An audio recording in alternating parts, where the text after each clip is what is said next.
Yeah, I think the habit probably comes sooner, but I feel like it's more like 2 months. Mm. And then the results from that, it's like poignant at like 3 months. You're like, wow, okay, that got easier a month ago. I'm not having to think about it as much. And now, like, wow, like I'm catching up with what I've just been doing these last 3 months. Welcome back to another episode of Cultivating Change, everyone. I'm your host, Alex Corey. Today's guest is Lucia Hawley. Lucia is a Master of Social Work, Clinical Mental Health, a Functional Nutritional Therapist, and a Certified Personal Trainer. And this episode, we go over a really joyful conversation about taking the pressure off of the pillars of weight loss, of sustainable weight management, and of just instilling healthy habits in general.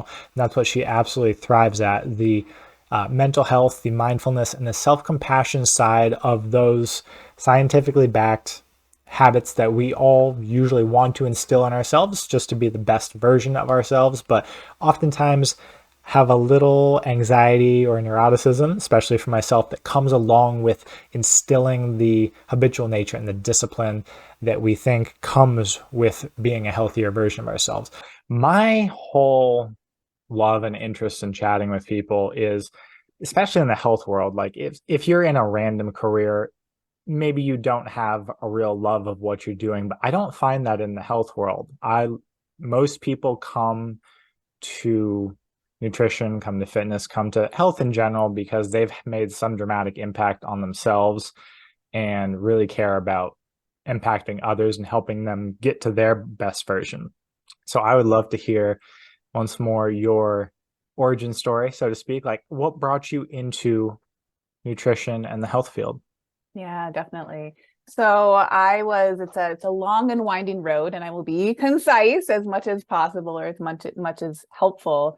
I had childhood obesity, and I had that, in the early 2000s. And so there was some conversation around health and wellness, but there was also a lot of misinformation. So I felt at the time, I grew up with a wonderful, varied diet in terms of what my parents were eating. We had a lot of home cooked meals, and yet I was a kid where there was something quote unquote wrong with my body, because that was a lot of the dialogue at the time.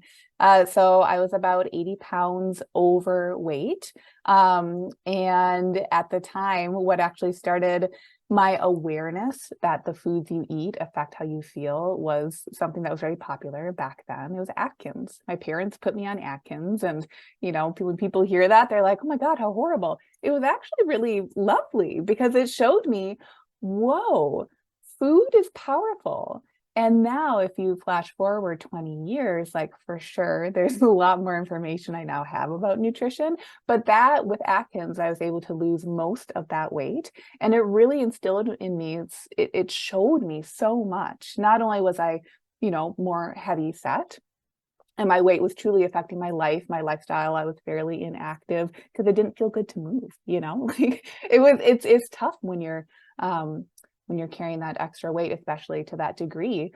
But it showed me things like, wow, even the foods I eat, the things that I drink, I was having daily headaches as a 14-year-old before I made those changes. And so to suddenly be like, oh, I feel better. And oh, the scale weight is coming down as a side effect of me coming into more of a balance. That was hugely impactful. That really started my whole love affair with like, okay, food is not only just delicious, but it can serve you in different ways if you're open to it. So that's where things started for me. What was, for millennials, probably myself included, I don't know that I know specifically what Atkins is. How was Atkins done at that point? Because paleo is kind of similar in pillars to Atkins, or at least they compare themselves, other than food quality. But can you go over like what constitutes the old school Atkins diet? Definitely. So the old school Atkins, and I still I can visualize when I close my eyes, like the thick Atkins book. It was like thick because it was small. It was like to the point, but there were a lot of pages to it and probably a lot of recipes too. It was very much eat as much dietary fat as you want. Definitely eat some protein and don't eat any starches. Don't eat any fruit. Don't eat the starchy vegetables like carrots and, parsnips and all that stuff. Don't eat those. Just eat leafy greens, non-starchy vegetables, some protein, and use fat to flavor. So it was I was eating 20 or fewer grams of carbs a day. It was very, very strict. I would say keto is what Yeah, that's Atkins keto, was. right? Yeah, at that point. Yeah. Okay. Did they harp on food quality at all? Not really. Okay. No, no. Yeah, that was a little before that time. The food Sure. quality stuff seemed to come later, especially I used to, I kind of grew up in like paleo centric as well later. So definitely, big love affair with the quality of foods as well. And that was not so much a conversation then with Atkins. It was like, you want the bacon? Get it from anywhere. Just go That get sounds like it yourself some worked. bacon. Said 80 pounds. Yeah, it worked. Yeah, it definitely did. And again, it helped me understand, looking back, I can really see that one big thing, and this is common with clients I work with now, and for myself now, I think just for human bodies in general, is that I dramatically increased the amount of protein I was eating. So what was so amazing for me at that age was that I was suddenly satisfied by my meals.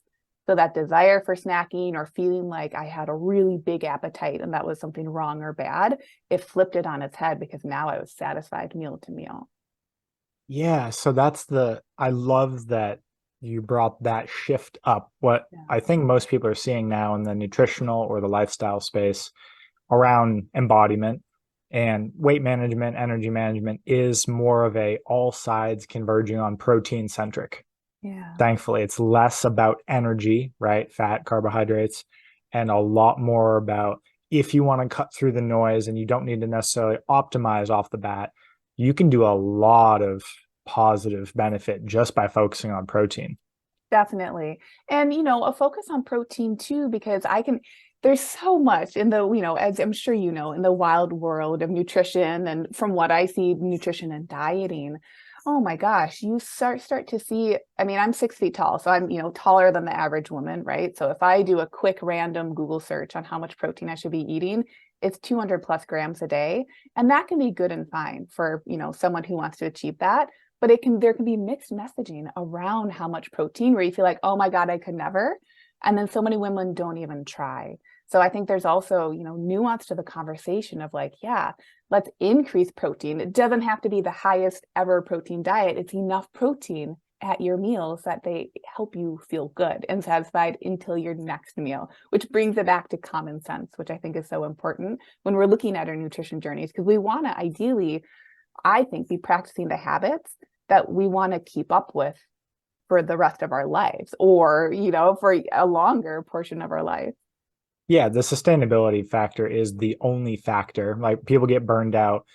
Most people will get burned out in their early 30s if they've been yo-yo dieting their entire lives. That tends to be the trend that I see from everyone where they stop caring so much about optimization and maybe the lofty goals they had in their 20s, and they're like, I just want to stop thinking about this. It's consuming so much energy, so much willpower, and I have a family, I have creative projects, I have all of this other things, and I don't need nutrition or eating to consume like a third of my life force just thinking about it. Yeah, exactly. Right. We hit this level of decision fatigue where like, I just want it to be working for me instead of me always working to try to figure it out. Because then you're just running on that hamster wheel. what do you consider for you and in general probably just a satiating amount of protein per meal? What do you shoot for? Yeah. So for me, per meal, I think per meal and per day, I think those can vary. Yeah. So per day, for any woman who hasn't played around with protein levels before, aiming for a minimum of 100 grams of protein per day, which, if you want to shake it out to 25 to 30 grams of protein per meal, and then maybe you have a snack or you have, some other stuff that fills in the rest of that, that's huge. And the taller you are or the more active, or if you're trying to build muscle, then we're, adding some protein on top of that. I don't think most women really need to be consuming more than like 150, 160 grams of protein per day. There's always going to be, people who are outside of, have extenuating circumstances, but 100 grams, beautiful, up to 150. Yeah, that's a great number. Well, I would say for guys, I mean, that's if you're getting 50 grams of protein per meal for 150 grams a day, you're trying. Like that is a planned thing. Yeah, that's not just going to happen randomly, No. is it? Like you're putting in the effort. And two, once you put in that effort, like we were talking about just a couple of minutes ago in terms of like decision fatigue, if you just give it a month of effort of saying like, not only can I start to visualize what portion, equals about 50 grams or 30 grams per meal of protein, but then really seeing, well, what do I prefer, right? Because that is a very satisfying amount of food. So that's going to be a decent amount of your daily diet is this amount of protein. So it takes effort, but then you're, like we were saying, you're set for the long term where, yeah, I love that in a steak, or I love that with salmon. Then you just know your go-tos. Yeah. What are your go-tos for just all around satiating whole protein sources? Man, chicken thighs. I'm a big fan of chicken around here. And then right now, tons of salmon. I will go cyclically in terms of like throughout the year. So I like to play around because I love to be in the kitchen. So I always like to be cooking different things, but chicken, salmon, canned chicken, canned salmon, if that's more available for people, those are wonderful options too. Yeah. You tend to stay away from more ruminant or red meat? Not necessarily. No, I just like to be a little more frugal. Sure. Oh, yeah. Typically the chicken. Yeah. Yeah. Well, right. It's a good filler with a lot of protein that most people will be able to find some recipe or meal that they enjoy. And it also probably was in childhood. So you're not neglecting anything or depriving yourself of anything, so to speak. Exactly. Yeah. It hits a lot of nails right on the head. Yeah. How do you think about, well, actually, I'll stay on the protein for a minute. Have you noticed anything around cravings or I guess just general daily energy levels and cravings, specifically around playing with protein on a day-to-day basis with yourself or clients? Anything around that? Yeah, I think the protein, a lot of the clients, so I primarily work with women, and a lot of the clients that I've worked with have done the yo-yo dieting, and they identify, to some degree, excuse me, with emotional eating. So oftentimes when they're coming to work with me, they want to focus on the emotional eating because it's like, I want to process through this. I want to be done with it. I want to let it go. And I always say like, okay, we're going to get there. But first off, let's like actually fuel your body. And what that means is eating enough protein, right? And you're eating your protein at your meals and even at snacks and dessert too. You don't have to go protein gaga, right? Just like start to get some darn protein in there. Then they typically find that the cravings, they get less intense.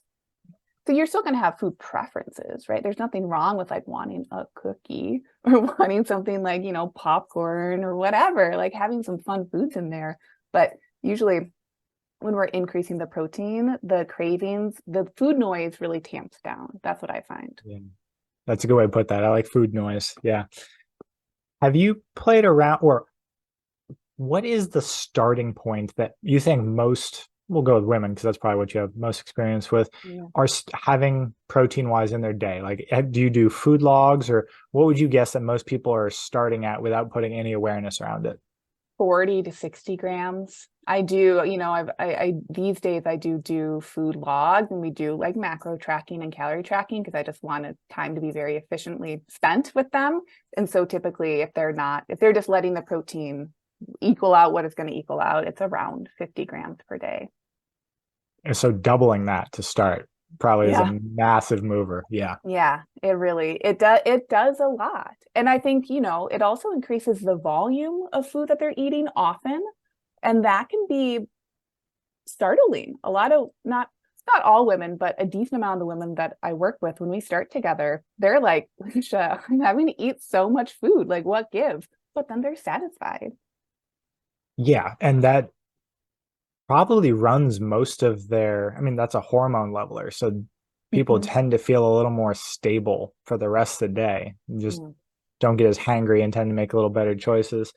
I don't actually count protein towards energy anymore, which is like a no-no if you're in pure nutritional space, but simply because I tend to work with a lot more people who are doing resistance training and just breaking down tissue, but it's not that big of an energy contributor anyway. But whenever you're putting it in there, do you have it contribute to like daily energy intake, or do you do? Okay. Yeah. For calories. Totally. Yeah. Yeah. Because it's helpful, I just want people to be able to see, even if their bodies are utilizing it differently, I want them to be able to see what's coming in and just to feel more like calorie literate. Because again, a good amount of the people that I work with, calories have scared them, or they've worked with calories. They've, done a very low calorie diet before. So calories have been associated with restriction and scarcity. So it's like, let's just show you that how much food you're eating and how the protein puzzle pieces in there. Yeah, well put. Energy wise, so Ted Naiman's just a doctor in the nutrition space, and he made a name because he did the PE diet, which is just protein to energy. So he just completely bypassed the war around keto, carnivore, plant-based, and just turned carbohydrates and fats into energy. What do you notice with energy in general? Like, how do you notice yourself differentiating between fats, carbs, or how do your clients, like, what was your experience on Atkin, since that's like 80% fat? How are your energy levels? Energy levels, they were fine. And now it was such a long time ago. You have to remember too that I was losing so much weight that energy levels definitely increased, but I was expending more energy. I was moving more from being very inactive to feeling like, oh my gosh, I do have energy. I can now go expend that energy. So these days, in terms of fats and carbs, really they're a pretty even split. And it just depends on the person's preference. If they like to eat higher fat, beautiful. If they find they really thrive with more carbohydrates, or they just like that feeling of that quick energy, fantastic. So I think it really does become more individual, and there are individual differences. Yeah, that's true. Do you touch on sort of managing insulin or insulin resistance, or how to sort of stabilize insulin at all throughout your day at all? Not specifically. Again, what I really focus on are the kind of basic healthy habits. So what is sleep quality? Are we getting enough sleep? Are we understanding our stress levels, right? Of course, those are going to be correlated as well. Are you getting in enough water? We know the importance of water. We could probably talk a lot about water. I'd be curious about your opinions about water. And then looking at that calorie balance of, if you want to be maintaining your weight or losing the weight, or even bulking and gaining weight, gaining muscle, right? Having those conversations, getting in daily steps, that daily general movement, and then resistance training with progressive overload. So those are the basic healthy habits that I'm looking at with clients. For the most part, again, I don't pretend to be a doctor. I don't diagnose or treat, but if someone is having more sensitivity with their blood sugar levels, then for sure we are looking at carbohydrates and fat, and probably they're going to feel better with that lower slant of carbohydrates. Yeah, and I love in that list that you put sleep quality up top. People It's usually huge. put it at the bottom, and I mean, I think it was Sean Stevenson and Matt Walker when they first started coming out. Sean Stevenson wrote Sleep Better, and then Matt Walker just went bananas. First person that people took seriously with talking about sleep, because that's all it did. And I think it's the most important. Like, you can cheat your way around food and moving. Like, you can get away for so long with a garbage diet. I mean, most people do, just heavily processed food for most of their lives. And energy, you don't actually have to exercise to be healthy. I would say you do, but like, people can drop massive amounts of weight just from changing nutrition. But if your sleep is awful, nothing works. Like, you have zero energy, your appetite is completely dysregulated, your hormones are off. Like, everything about your body revolves around having a base minimum of sleep. And I love the Matt Walker quote, which is like only 5% of people have a gene that lets them get away with less than or 6 hours of sleep. The rest of the people are just stealing from their future, right? So it's 7 hours is like the minimum. And I'm definitely like an 8+ person, but I appreciate you putting sleep up so high. What do you think is important for sleep quality or sleep hygiene? It really depends on the person, because I think some people who have sleep issues are so in their head about their sleep, and it becomes this like chasing your tail thing about sleep. And I feel like you're nodding your head and you agree, or you see that. Maybe that's, your experience too. So for some people, it's like, well, you got to take your sleep less seriously. Stop stressing yourself out about it. Remember, you're thinking, right? Like, I'm big into mindfulness, right? So your thinking is something that you do. You are not your thoughts. Your thoughts come and your thoughts go. So if we're taking our thoughts really personally, that's where we can be like spinning, like chasing our tails. And so that can be happening with sleep. And then other people, like you mentioned a little bit ago, right, where people kind of get into their 30s and they're like, I can't just like be scraping by anymore, or I want my nutrition to be really efficient now.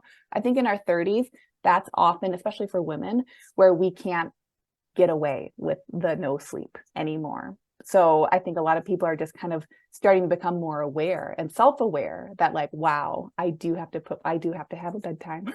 I do need like some sort of a wind down routine. And I just need to like calm myself a bit more instead of just assuming it's going to happen. So there's a little bit of that self-discovery bit too. Yeah. And there's a good meme that I saw the other day, and it was like all of the things we're punished with when we're kids are actually just good self-care routines when we're Yeah. adults. Like take a nap, stop talking to other people, take a time out. Like all of Eat those, your vegetables, right? all Yeah. of those are just self-care routines when you're an Going to adult. bed at 9 o'clock. Yeah, if I have 9:30 and if I can do 20 minutes at 9:30 for a meditation and be in bed by 6, that's a great night. Yeah, I'm Nice, very nice. happy about that. Yeah. That's funny. Do you talk about, or are you affected by light, or like blue light or different shades of UV at all, or um, amount of sunlight you get in the day, anything like that? Do you notice any effect? Yeah, for sure. And again, that's kind of, I think that's a great conversation to have. Often for me, it's lower down on the list. And some of that stuff is taken care of just by working on those healthy habits. So if someone is, more inactive, they're more on their screens during the day, and then we have them work on getting outside for more walks. Okay, now there's less screen time. Or okay, now you're like getting that natural light on your eyes early in the morning, because when can you walk? Oh, before you go to work in the morning or before you're sitting inside. So some of that stuff can just come, a little more naturally just by proxy, right? Like that side effect of just saying, let me focus on these healthy habits. So Yeah. there's awareness around it, but for the most part, we don't tend to touch on it too much because it takes care of itself. Yeah. Well, those are the perfect ones. I love it when things take care of themselves. Yeah. So would you say that sleep, stress levels, weight management, and resistance training are those your pillars, so to speak? Obviously, nutrition as well. Yeah, those are the huge pillars. And then, the mindfulness, I think, is one that we can't avoid as well at some point. Just that recognition, even if it's as simple as, even if it's simple enough as understanding, I am not my thoughts. Mm. I don't have to solve for my thoughts, right? Like I will have, when I'm stressed out, I will have stressy thinking. Like that is not something bad that I then have to go fix, right? It's just human nature. Our stress response evolved for a reason. Our stress thinking evolved for a reason. We just happen to live in a time where, for the most part, we're pretty darn safe. We don't have a tiger to run away from if we're feeling a big rush of adrenaline, right? We have more of these chronic stressors. So it's a lot of kind of releasing. So that's a long-winded way of saying there's another one in there, which is the mindfulness component. Is there a stepwise process where sort of people can integrate those? Do you try to incorporate and bring awareness to those pillars all at once, or is there a first this one, next this one, next this one type of approach? Yeah, I would say it depends on the person, which I know no one wants to hear that. Like it's got to be this, this certain process I follow, but it really depends on the person, because some people have certain habits already taken care of. Some people are good sleepers. Some people are aware of their stressors. Some people do just need like to bump up their protein and then maybe the resistance train, right? Or like feel comfortable in the gym, and then they feel pretty good. So for the most part, though, I would say increasing the protein. That's so common. Not everyone needs it, but increasing protein, getting your daily steps, and then strength training 3 times, maybe 5 times at the most per week. Those are huge. Just looking at those 3. And then we kind of take for granted the sleep stuff. Okay. But like all people. Okay. Interesting. Okay. What have you noticed with changes with strength training and fitness in general? Do you notice an interplay of people reporting ripples or differences to other aspects of their life? Like what are the common things you hear whenever someone starts a resistance training or just a more active routine? Like what do they report changes rippling into other aspects? Yeah, it's absolutely huge for them to take pressure off of what the scale is saying once they start to consistently strength train. That absolutely, I feel like, breaks the spell, like the siren song of having that scale weight be the thing that needs to be lower, lower, lower, when they can start to see, okay, even after a couple months of strength training, My inches are changing. I have my clients take inches too. They don't have to, but it's so helpful. My inches are changing. I'm feeling better. My stress is more manageable. And the scale has gone down a little bit, but not the amount I thought it would. And now I feel healthier. I think a lot of people, their identity changes through that process where they feel like, wow, I feel athletic. A lot of my clients haven't really had a background of athleticism. I sure didn't, you know?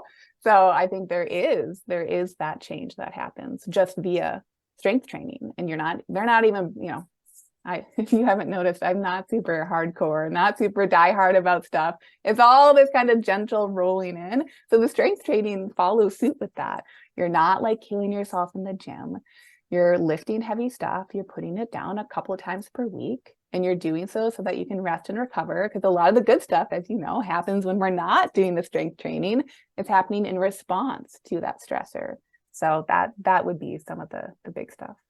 Yeah. And when I first learned about resistance training and kind of the science behind it, that was the first time they introduced the beneficial stress term. I didn't know there was a specifically differentiated stress, which was EU stress, just called eustress, which is the hormetic good stressors. So that's the cold therapy and the sauna and the resistance training and things that are still acute stressors, like it sends your body into a fight or flight, but with the intention of bringing it back to baseline quickly, and then being able to tolerate more and increase your window of capacity. So it builds capacity opposed to all the chronic stressors, which are just kind of slowly whittling down. Yeah. It helps you literally be more resourced and to be more resilient. And I think no matter what, as often as we want our minds and the way we talk about our brain, our minds to be separate than our bodies, it's not. Our brain, we love it, and it's within our body. It's part of our body. So of course, when we're more physically resilient, we're going to feel more mentally resilient to emotional stressors as well. Yeah, that's well said. And I think everyone will understand the feeling if they walk out at any training class that was remotely hard or had any session, you just feel like things that usually matter to you matter way less. Like any confrontation or mild or people in general, they just kind of bounce off a little more easily. So yeah, it's a great facet to incorporate.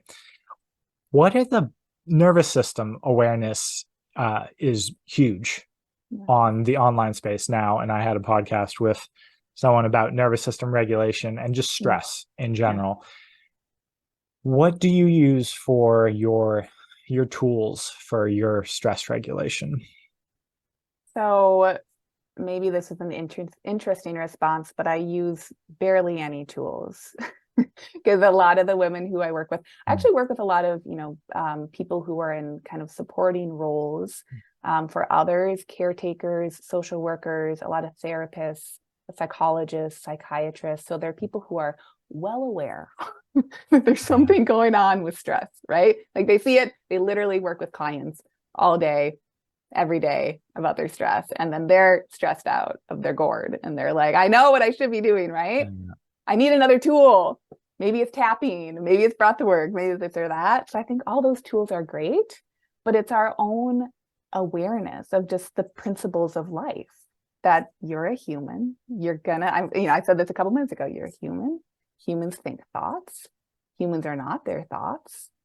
And, okay. So when you have a stressy thought, maybe the next thing to do isn't to try to chase it away or try to run away from it. Part of mindfulness is being in the present moment. And sure, we can have practices of, putting our feet on the floor and, feeling our hands or like looking for 5 things to say the colors of, there's my blue light or whatever it is. Great. But what are all these different practices bringing us back to? Being in the present moment. So our awareness of that doesn't necessarily have to come from a tool, because I also think that there are people who are out there who've never done any of these like awareness-based practices, but they're the most chill, present people you've ever seen before. So how do they come to it? Right. I think through that own natural understanding that they have innate health and wellness, and it's in the present moment, and we just get distracted. So I hope that that's a helpful answer. No, it's very helpful. And a lot of the most spiritual people I know aren't actually spiritual. They kind of just like take life as it comes, and they're just like, or it's just kind of built in. Yeah, one of my former partners is like that. She's just a little random sage shaman without doing anything that you would attribute to like consciousness practice.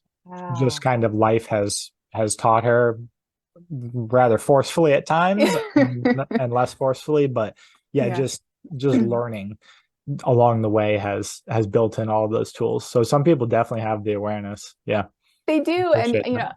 I was just talking with a friend about this the other day, like, and it might be self-selective. Okay. So this might not be a great example, but if you look at interviews with people who have hit 100 years or are older, most of them, like some of them smoke, some of them drink, some of them are like, I don't care about a healthy diet. Maybe some of them have had amazing diets too. But for the most part, what seems to be that similar thread is that they let stuff roll off their back, roll off their shoulders.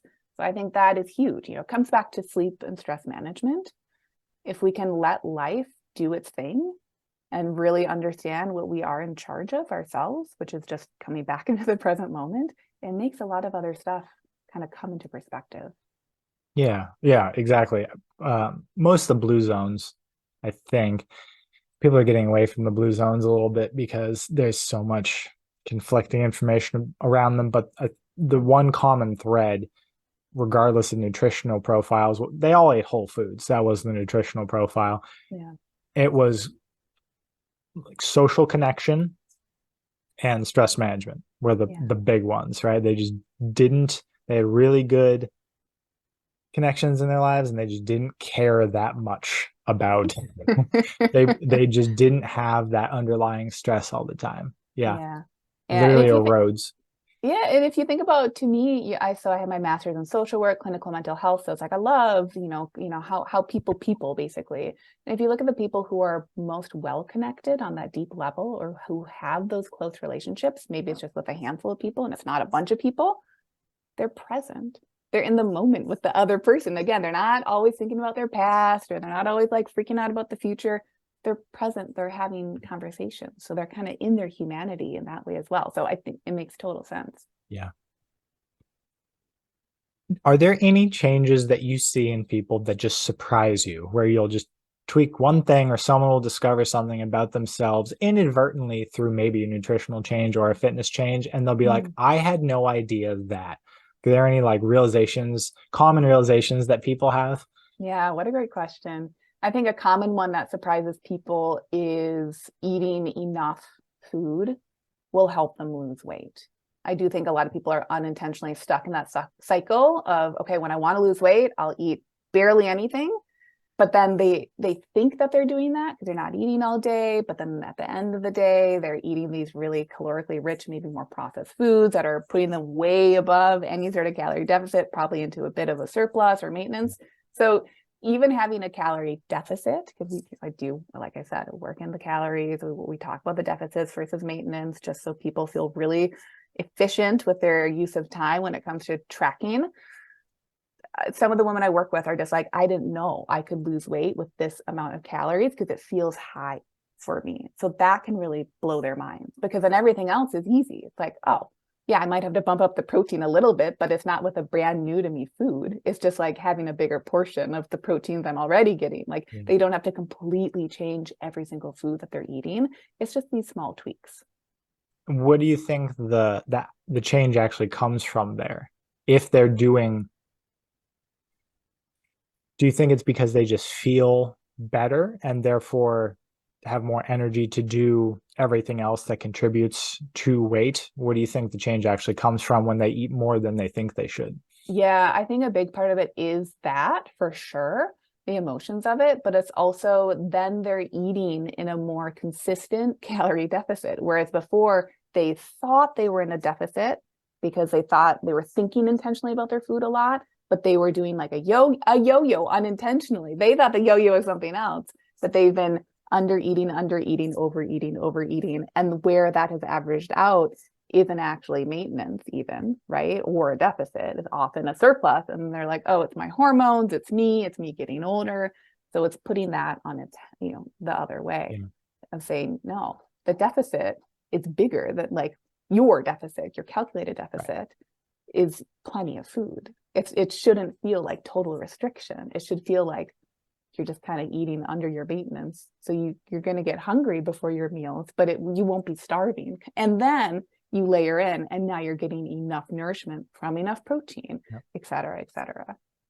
Yeah, the difference between hungry and starving is a huge one, or hungry and hangry, right? What the fine line, like people can appreciate having hunger and feeling that their body actually needs something. That like when I tend to overeat purposely overeat all the time just to put on mass. So sometimes I completely lose track of what hunger feels like. So I'll just then intermittent fast and be like, I don't really need to remember what that signal feels like. The reason I love nutrition coaching so much isn't really the results. It's the putting people back able to listen to their bodies. Like your hormones are pretty strong if you're not chronically inflamed or stressed out all the time and listening. Like your body's pretty good at sending signals, and most people just haven't had to and have untrained that. So if you just get a little quieter, it sends them before you hear it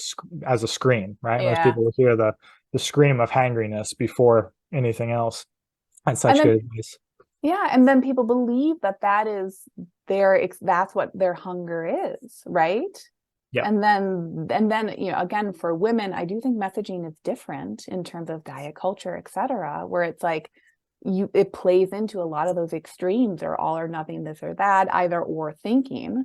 So then you start to believe, and you take your thinking really seriously, that if this is my experience of hunger, this is the one way it is. This is bad, it's uncomfortable, versus coming from that regulated appetite and hunger signaling that I think we all pretty much inherently have. We just have to, like you said, like turn the noise down a little bit so that we can start to experience it and then build trust with it.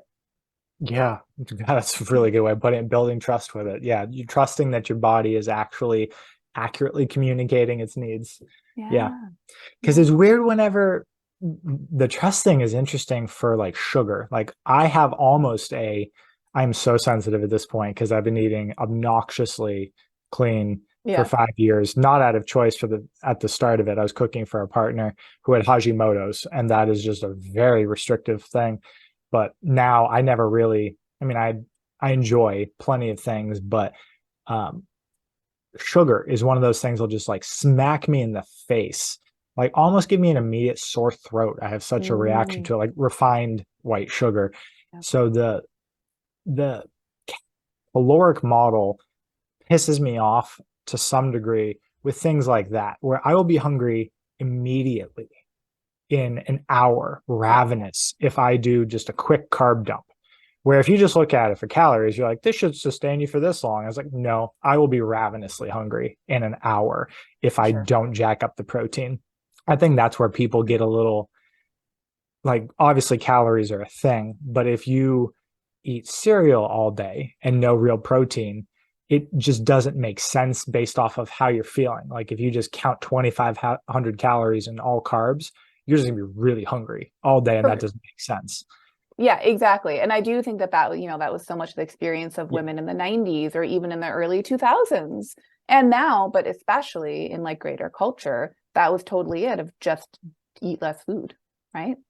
No, we need to be smart when we're eating less food. It's probably more food than what you thought it was. Right. And you're going to be prioritizing eating enough of certain food. That's also why I have my clients track.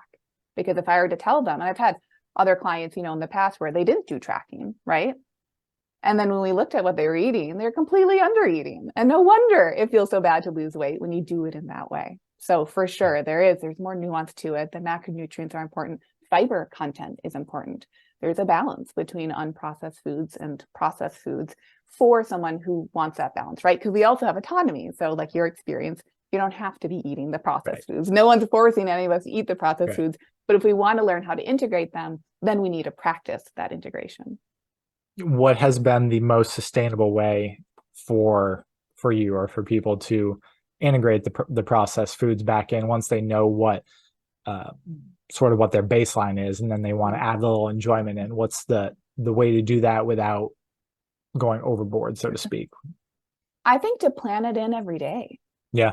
If someone really wants to like practice that, then you really have to practice it. And you have to say like, all right, I understand this is just going to come down to portions. So if there's an emotion around these foods, I should probably have these foods more often with that baseline of getting in enough nourishment so that my hunger and appetite is not just me eating, only ice cream every day within my calorie amount. It's me figuring out, how does the ice cream fit in? How do the cookies fit in? How do homemade cookies fit in? How do some processed random cookies fit in, right? Because like life is going to happen. Often people do get into situations where they're going to have an experience of making that choice. So instead of trying to avoid that practice, we just roll it in. Yeah. So another guest nutritionist had the abstainer and moderator philosophy. And this one was really good for me because I was like, oh, that makes total sense. I know plenty of guys that are abstainers. No real self-control. Like I told my mom to stop sending me baked goods. She would just send me loaves of zucchini bread, chocolate, like pretty healthy-ish because I screamed at her for using canola oil. Like there's some things that can just get eliminated and you'll be better off. And like oxidized seed oils are one of those. So I was like, just use coconut, unrefined coconut or something that's just not canola oil, Mom, please. But that either way, she sends it to me and I'm like, oh, I'll just have a piece. Nope. I will eat half the loaf in one day. So I do not have it around me. So I am an abstainer. I am better off if it's not in my line of sight and I can't reach for it, because I'll just make healthier choices by default. But some people, and this makes so much more sense because I tend to come at things with my own filters. Some people they'll go crazy with the restriction, right? So have you noticed that dichotomy in people at all, either sort of the moderator versus all or nothing? Yeah, I do kind of wonder if it's gendered, because I do think that there's something to that. I do think a lot of women that I've worked with have tried to be abstainers. They've been told it's easier, but then it's not working for them. And then they make that personal because they believe they're thinking, blah, blah, blah, blah, blah. So they are practicing a lot of moderation. Or like, I love to use the example of snacks. Okay, let's make sure that your meals are satisfying, right? Like for a lot of us, we snack because we're not eating well before the snacking, and then the snack feels like a whole emotional thing. But I think it's great for most women to practice making an intentional snack. So the snack, let's have the treat that you're probably thinking about, right? Most of us, when we're snacking, we're like, yeah, what's that like fun, quick, probably carby, salty, sweet food? Great. Let's have that. But let's also have maybe something fresh with it. Let's have some protein in there too. So you're getting the fiber, you're getting the protein, you're getting the satisfaction of basically having that snack be a mini meal. And if the carbs are coming from something more processed, great. Now you're seeing how to have it in a balance that is now moderation. So I agree with you, though. For some people, we don't need to have a lot of those treats in the house. But for other people, that is very much the work, or that's the work that they've been avoiding, is figuring out how to feel loosey-goosey with any and all foods. It's a great phrase. Let's go back to a little of the nitty-gritty that you mentioned. So calorie tracking. I mean, it's in every nutrition book and every training program's like, here's how you calculate basal metabolic rate and all this fun stuff that almost no one will use. Do you walk your clients, or have you used that personally with actually crunching numbers for determining base calories and metabolic rate, maybe how much you're expending throughout the day based on workload, all of that stuff?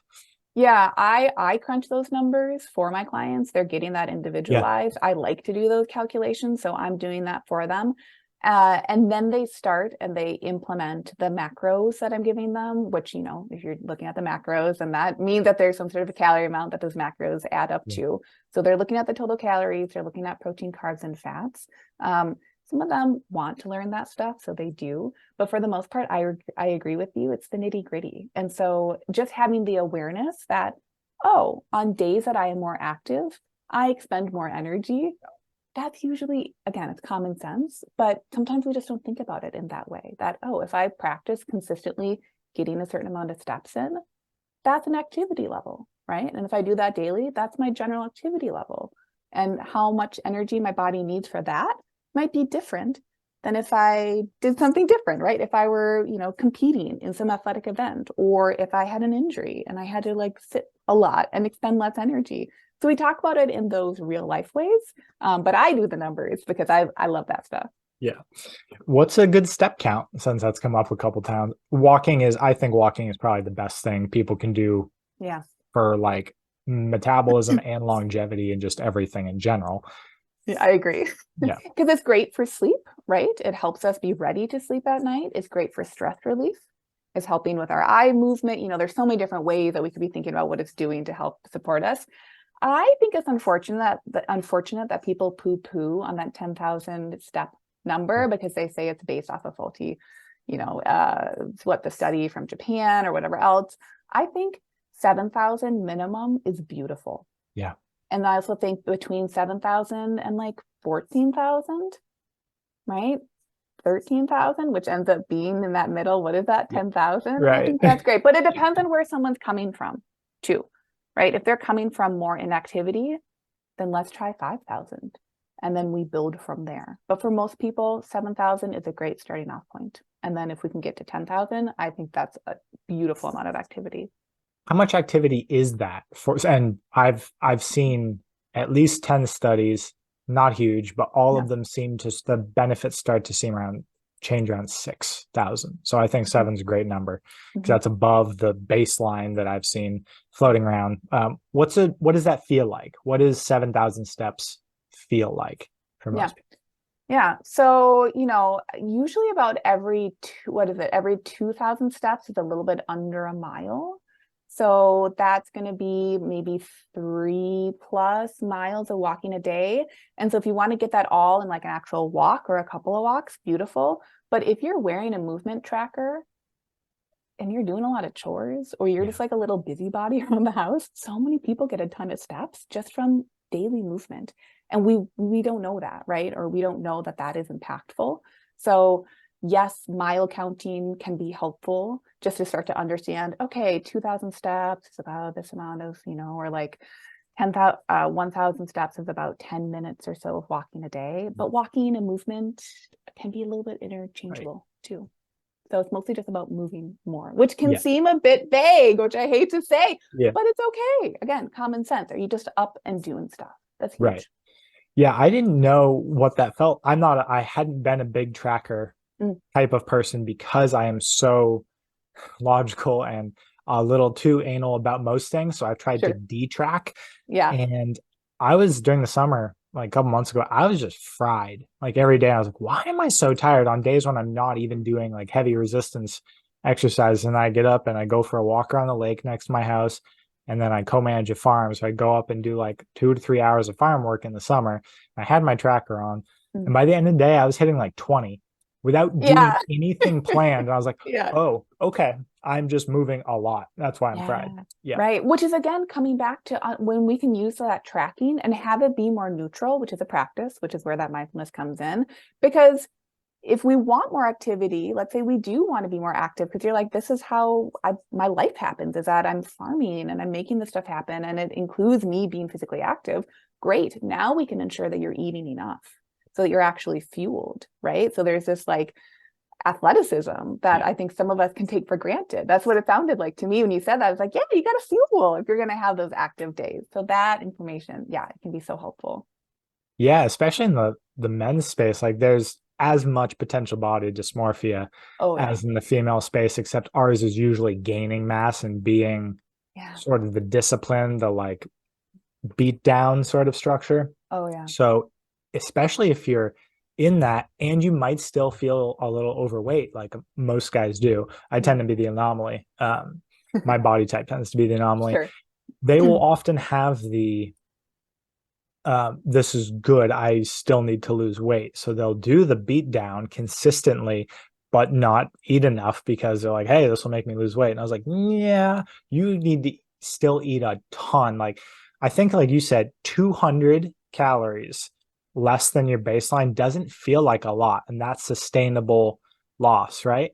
And the protein, like the sustainable loss where you don't feel depleted, plus keeping your protein high for the hormonal signaling, as long as you're consuming protein, glucagon, which is your release into the bloodstream, so that's your fat liberation, and your muscle glycogen also keeps going. So you don't turn off that that use it, that catabolic process, if you're keeping your protein high. So I think that the two hacks of, just a couple hundred calories above or below where you want to be, plus keeping protein high, solves a whole bunch of that willpower problem. It really does. And you know what? It's so interesting to hear you talk about, because you primarily work with men, right? Yeah. Yep. When I was first starting out in nutrition back in 2014, 2015, I was working through a gym. I wasn't doing the gym training, but most of my clients were coming from that pool. And it was I worked with anyone. I just wanted all the experience I could get, right? So I worked with plenty of women, but I also worked with plenty of men. And it was always so fascinating. Exactly what you said. It's so different, and it is emotional, right? And there can be a lot of disordered eating. But this one, after maybe like a year or so working in that space, I remember realizing like, wow, most of my clients, if they're women, that number, the 200-pound number, they want to be under it no matter what, right? Like it's like super personal if they're above 200 pounds for whatever reason. And most of the men I was working, if they were under 200 pounds, bad, very emotional, right? They want to be over 200 from muscle to feel manly, feel strong. Yeah. So fascinating, the pressure we put on ourselves around those numbers. Yeah. And figuring out, it's always been interesting to me where people find themselves feeling like the most manageable version of them. Some people will be like, yeah, I weighed what I did at the end of high school, and they'll feel really good about that. And I don't know if that's because you felt good about yourself in high school thing, or because that is just a sustainable weight that you don't have to exert so much energy to keep yourself at. I haven't been able to peel that apart so much. I have a feeling it's a little both, but yeah. I think most people, especially if they played high school sports, they felt just good in their bodies, right? Probably the social connection helped that. And they weren't really, I don't know anyone that watched what they ate in high school. If they, but if you're in sports and you're young, your metabolism runs itself. So they get back to that weight and they just feel like everything is kind of running itself, and they can concentrate their energy on things that are important to them. Yeah, exactly. Yeah. I think that weight represents a lot. And when you unpack it, then you can really understand, what is it representing? What do you value? And then from there, pursue that. Yeah. You mentioned water earlier. So what do you do water wise, or is there any of that in what you talk about? Is it not really an equation? How do you deal with hydration? I don't talk about it much. I'm assuming not to any degree in the way that I assume you do. We talk about general water amount, right? Are you getting enough ounces per day? I think there's a baseline, which is a total baseline of 50 ounces of water a day. 50? 50, yeah. 50 ounces. So some people, that's not a problem, right? But I do consider that to be one of the healthy habits is, are you drinking enough water? So that we usually leave it at that. That's a great baseline. Yeah. Where'd you come up with that? Is that where most people felt sort of hydrated, so to speak? I think it's just like, it's not intimidating. I think anything over 50, people just they'd tune out, and they're just like, I can't even conceptualize. I feel like 50, they're like, okay, so it clicks for them for whatever reason. It does. They're like, I can do that. I can do that. I'm with you. I mean, it's an extra thing that someone has to count that didn't even come across their purview of how much water they're drinking, right? They're like, I'm drinking things that counts as hydration. And you're like, yeah, I mean, soda doesn't count. Any diuretic doesn't count. But agreed. If I say 64 ounces, which isn't that much, I watch someone go, ugh, and just kind of like, it's dread. It's a to-do now. Yeah. Because you have to think about drinking water. Because I don't count juice. I don't count basically anything other than just straight water, if we're talking about water. Yeah. Fruit's hard to count the water content of, so I'm like, just water. But when I first started into the water, I was thinking ounces. Now I think quality.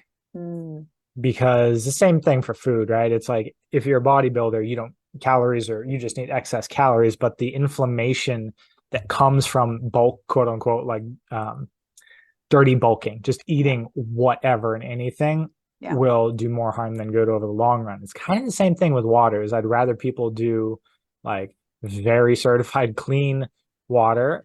If someone's doing like a gallon of tap water, not doing themselves a whole lot of good, right? Your bodies are spending an enormous amount of energy cleaning that, storing all the contaminants. So I'd rather people do less. I mean, the same as food, less of better quality tends to be more sustainable. Yeah, like less is more. Yeah. And then it's more efficient and more effective, 100%. Yeah. And if you get real weird in the water world and you go with like very clean mineral water, and even if it's ionized, people don't need a ton to feel, which is very strange in the first place. People are used to feeling things from food, right? If you have a nice slow digesting protein rich meal, you'll feel your energy come back. Most people are not used to that from water, other than the thirst went away. Like the thirst mechanism got taken care of, and it's a thing that was present that isn't anymore. More so, ionized water is weird because it's charged. So your cells are actually getting hydrogen in the correct charge. So people will report that same feeling. They'll be like, I feel energy ? And they're like, I don't understand how this works. And you're like, right. Because energy is charge, it's electrons, right? Your whole metabolism is trying to generate energy, right? You're splitting off these hydrogen, these carbons from food, from energy, and it's actually the splitting off that makes the energy. You can also just get that from water, which is a very strange concept to come across because none of my curriculum mentioned it. Like I had never heard, other than you need water to not die. Nothing was ever like, no, you can actually like get fueled from water. It's kind of like the calorie conversation, right? If someone's just like super surface level with calories, it's just like, okay, calories in, calories out, doesn't matter. Get all your calories from a bowl of cereal and you should have enough energy. Versus, no, the quality of the food, of course, matters. And now so many of us are like, well, of course, that's obvious. That feels like some sort of corollary there. Yeah, I don't know why any program doesn't touch water. Everyone's like, yeah, about this range of number of ounces. Maybe don't drink tap water. And then that's it. And you're like, nothing else, really? Like you can spend chapters on chapters on chapters on getting into way more detail of any sort of food quality than clients really care about at all. But none of the curriculum touches on it. I don't know if they want to touch on it. Yeah, probably because it's a huge subject. It is. And I would imagine it varies so much city to city, state to state, you know, region to region too. Yeah. Cool. Thanks for indulging me in the water conversation. Of course. If you had to pick one thing that just to tell someone to do, well, tell is a weird word, but if you had to guess and just suggest and probably have some good amount of clarity that it would positively affect them over the course of the next 5 years, what's the one big thing that you would say? That's so tough when it's only one thing. Because I have two things, but I will say the one thing. We'll do two. Two's fine. Okay, I'll do the one that I think people need to hear more, and then we'll do the other one. Resistance training with progressive overload, especially again, like I'm biased because I have this certain clientele, which is women. Even if you don't, because my second one is the protein and eating enough protein, but I say that without. Because again, people hear eat enough protein and it's like, oh my God, I don't want to eat too much protein. We're not talking about way too much protein. We're talking about just enough protein.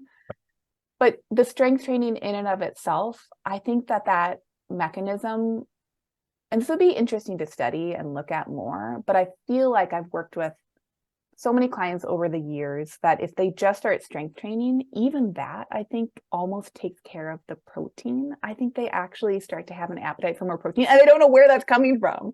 I think that's coming from the strength training. So that's number one. And then from there is actually eating enough protein. And as you know, of course, those go hand in hand with each other. I wasn't actually expecting that because we hadn't talked about it. So that's fantastic to learn. Any specific, is it whatever someone is able to sustain naturally, or have you found sort of any forms of resistance training that are more sustainable for the people you work with, or is it just whatever they will do and enjoy?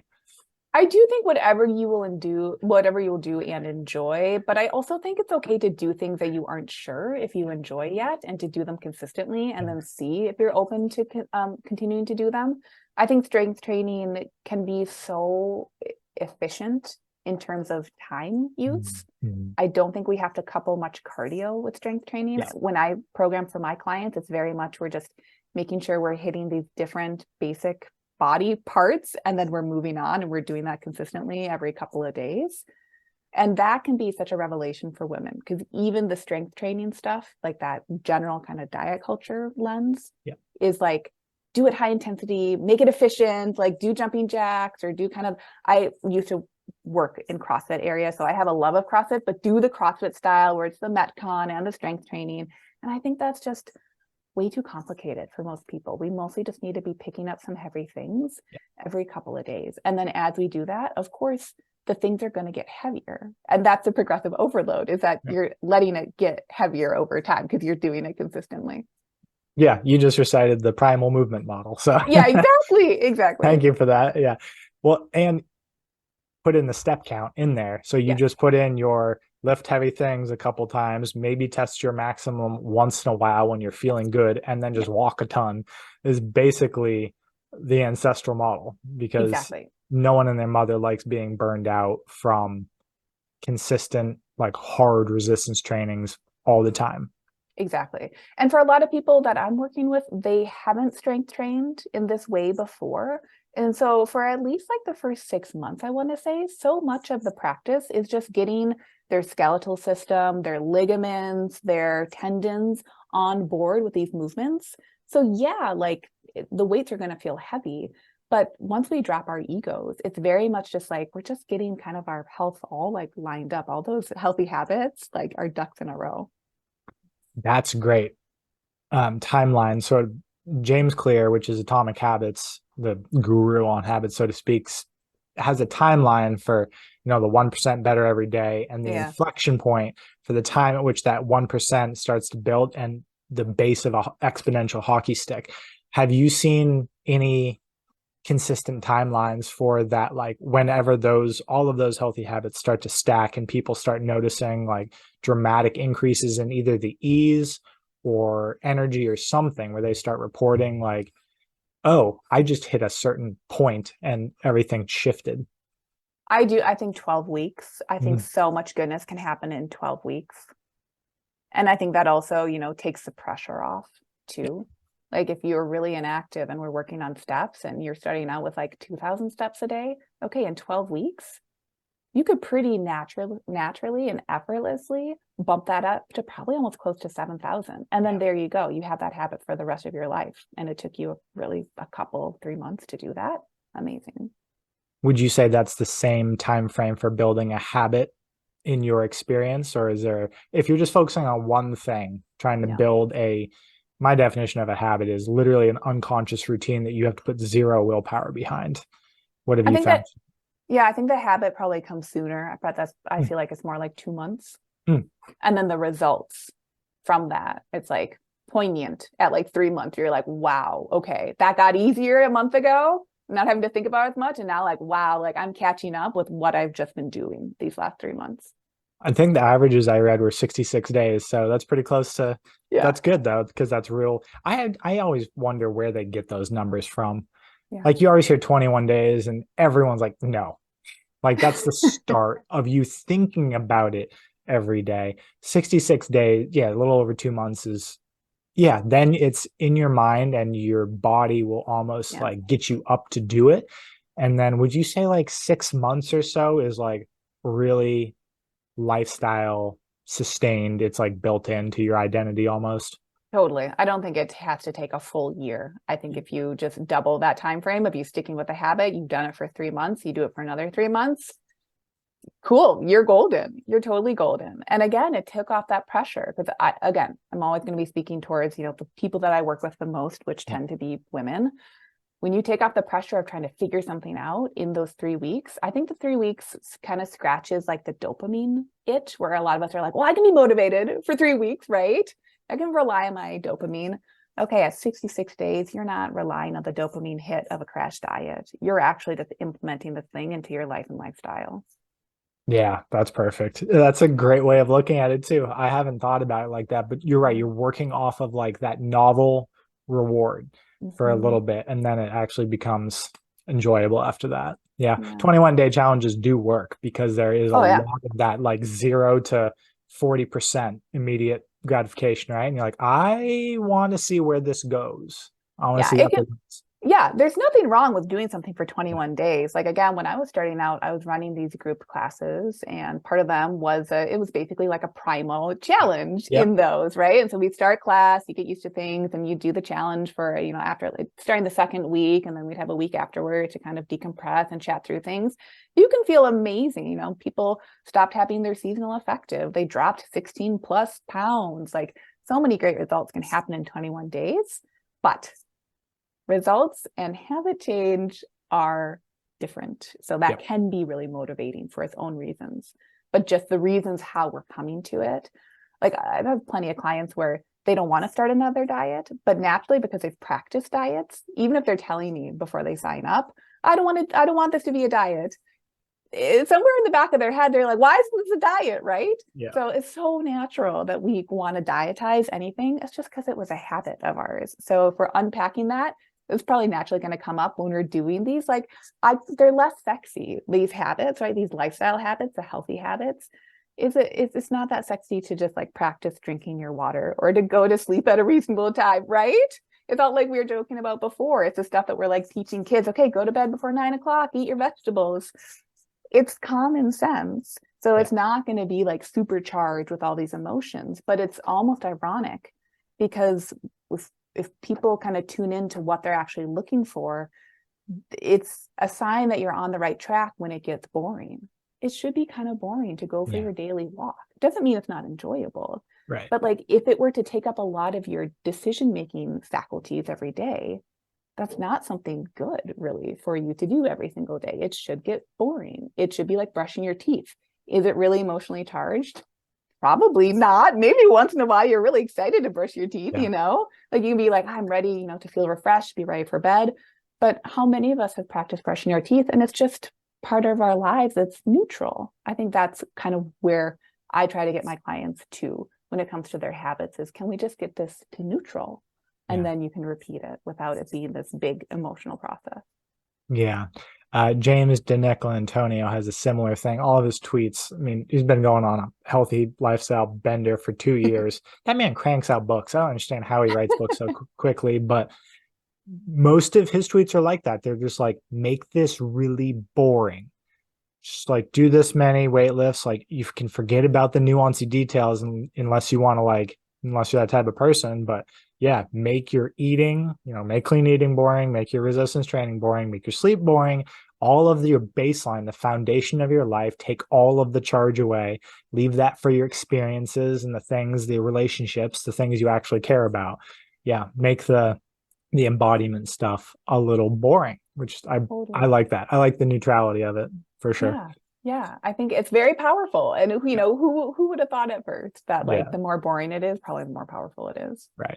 Yeah. And you see the things that have the charge behind them are the biohacking things. So that's usually like, I don't know if cold therapy will go away because it does work so well, but seems to be the extreme hormetic stressors. So that's the sauna or the extreme heat, the cold plunges, the really like things where your body will take an extreme hit seems to have the charge culturally at the moment. There's always something that's going to have a novel charge, but you're just like, I wonder what all these people do when they're not doing that. Oh yeah, all the boring stuff. Yeah. Totally. And like, cherry on top, if that's fun for someone or it's fun to biohack, again, like I'm full into that liberation of just like, you do you, what sounds fun, what sounds exciting. Let's just, like you're saying, let's just get that baseline, because then from there, you're really going to see, oh, what are the tweaks? It's like the appetite and hunger thing. You're going to be able to read that information, that physiological information. You'll be able to read it and understand it better, more quickly, more efficiently. And then if there is, something you want to plug in there from there, great, do it. Awesome. That's like a life well lived, in my opinion. Oh, well said. We covered a whole bunch. Was there any aspect or thing that you think deserves more attention, or you think that was pretty well rounded? I think that was pretty well rounded. Maybe if there's just one thing I'd say is that I think a lot of women are insecure about whether they can build these healthy habits in, right? And that is maybe a bit of that identity piece. The healthy habits are for everyone. They're boring because they're for everyone, right? Like there might be some individual differences, but for the most part, we all need to drink water. We all need to move around a bit. We'd all do well to like pick up some heavy stuff. We all generally need a balanced diet, and balanced might, differ a little bit person to person. We all need sleep, blah, blah, blah. So of course you can do it. And I think some women, and maybe this is different with men. I see men just like dive in and like charge in and try stuff. Some women, that confidence will come with doing the habits. And so it's okay not to feel confident about it at first. Yeah. Yeah. Wonderful. I think men have that too. It's more of there's a little bit of societal pressure there, and there's a little bit of guys sometimes don't do well with tiptoeing. Like we just won't, it needs to be an immersion because that identity piece is so prevalent. It needs to be like, I am the type of person who, so we are more likely, I think, to give up if it's slow. Need that immersion for a lot of people just because it's wired into might be wired into the abstainer, the abstination mentality. It might be, sometimes it's all or nothing. Yeah. Where can people find you, follow you, all those good things? Yeah. Well, thank you so much for having me on. I'm amazed. Like, time has really flown by. So I'm on Instagram and TikTok and all the fun social media. So my website is luciahawley.com. I'm on Instagram at Lucia Hawley, TikTok, Lucia Hawley Nutrition. And then I have my podcast, the Mindfulness-Based Weight Loss Podcast. And that's wherever you like to listen to podcasts, the podcast is there. Perfect. I'll put all those in the show notes. And thank you so much for joining me. Yeah, thank you.